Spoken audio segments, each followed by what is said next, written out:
Speaking of here, WNBA free agency is hardly a new thing, but there are some things that are going to be unique this upcoming year.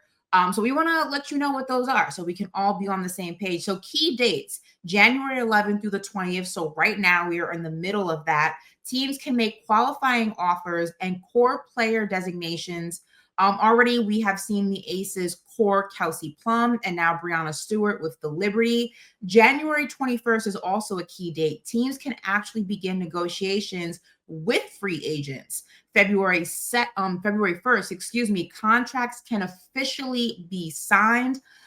So how does WNBA free agency work? There's a lot of intricacies, but can give you just kind of the cliff notes here. So it largely operates like the NBA. So if you're more familiar with the NBA free agency, it's very similar. Free agents are grouped into classifications based on their numbers of years in the league. Unrestricted free agents can speak to and sign with any team they want. Now, restricted agents can do the same, but they can have any offer matched by their prior or current team, rather, to simplify that a little bit more. The WNBA has also reserved a category for players who hit free agency with less than 3 years in the league. So typically vets who entered the league like later in their career, maybe they spent some time overseas. We always talk about how difficult it is to get a WNBA roster spot, or younger players not on a typical rookie scale type of deal. Now, going to the core designation, this is interesting, right? This is similar to the NFL's franchise tag. So if you know what that is, this will make it a little bit easier to understand. Teams can use it as a way to gain exclusive negotiating rights with a player. And that comes with a core qualifying offer for 1 year. So just like in the NFL, you can't use a franchise tag back-to-back years. This is a one-time deal only, but that's in the event you want to keep a player, but you haven't been able to negotiate a full, much longer deal, or maybe you're just financially not able to do a long-term deal at this current moment in time, but you want to keep that player on your roster. This can help you. Players are not required to play the season on a 1-year deal, can renegotiate other terms or work on a sign and trade. Now, this is where things also get interesting. As we know, we spoke about this on this very podcast multiple times with multiple different people. The WNBAPA has opted out of the current CBA following the 2025 season. Now, the new CBA will bring higher salaries, which is yay, and better benefits, which is also yay. Expect players to sign 1-year contracts to be able to hit free agency again next year when that new CBA kicks in, because again, that's going to result in bigger deals, better benefits, and just a lot more movement and a lot more lucrativeness. I think I said that right, in the deals that they sign. And it could also lead to some interesting deals. Like, does a player take less money this upcoming year and go into it, betting on themselves and gambling on their situation? Does a player try to take a 1-year deal to join a contender for an instant championship and then revisit their long-term deal later on? It's definitely going to be interesting. Also, are teams willing to overpay certain players, knowing how the money scale is going to change next year? These are all things that we'll kind of talk about as free agency, continues to unfold. Well, Ashley, thank you for that breakdown, because I know a lot of people, they don't understand free agency. And I think even And you us, guys like can have we're constant. sometimes, and I am not. Yeah. But, I think we're constantly looking at, how it's changing, what it's doing, how people are using it to their advantage and not.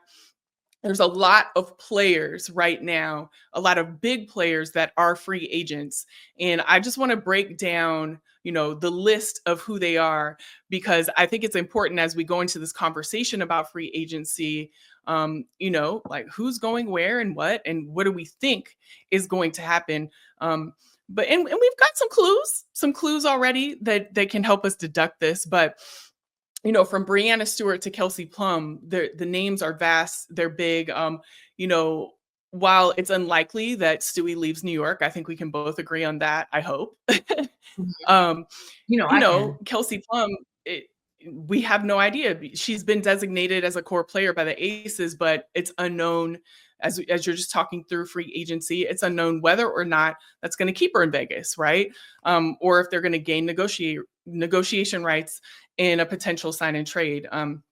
These are all aspects of Kelsey Plum that we just really don't know. But like I said, Breanna Stewart, she's a free agent, received a core tag by the Liberty, as she should, obviously. Kelsey Plum just mentioned. We can talk about where she should fit in best, but it's kind of looking like she's not going to return to Vegas. You know, at the end of the year, Coach Hammond said that there's going to be a whole new look for this team next year. And she's potentially one of the things that could change. Alyssa Thomas with Connecticut, huge.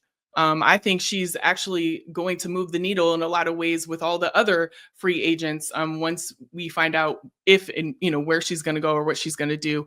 Satu Sabali in Dallas, she's already said that she's not returning to Dallas. She did that in an unrivaled press conference. She said she already played her last game there, so we know that. Kelsey Mitchell in Indiana, we're not sure. We're not sure. They did a post yesterday that made it seem as though she was going to be staying, but we have nothing concrete yet. So definitely someone to watch out for. Nneka Agwumike from Seattle, one of the biggest names in this, and we're going to talk at the end right here about Seattle and what that will mean for them, based on the moves that they already had, and Jewell Loyd asking for a trade already. Bree Jones with Connecticut, spent the entirety of her career in Connecticut, but she's a big free agent that is definitely up for discussion. Brittany Griner, man, it looks like she's going to stay in Phoenix, but she's also a free agent as well. Definitely a big name there. DeWanna Bonner, it's a really big note that she's actually, I believe, the fiance. She's the fiance of, hold on, Alyssa Thomas. I know this. I don't know what, just my brain just glitched for a second, but she's the fiance of Alyssa Thomas. And that's also important in the movement for both of those free agents. They want to stay together, I'm sure. This is what a lot of people are saying. Again, I don't want to speak for them, but surmising. So let's get down to Seattle. We talked about them a little bit earlier, but Jewell Loyd is not a free agent, but has already requested a trade. So there's got to be some movement there, right? So when you think about the money that they have, they've placed a core tag on Gabby Williams already, which obviously will limit the amount that they can give to Nneka.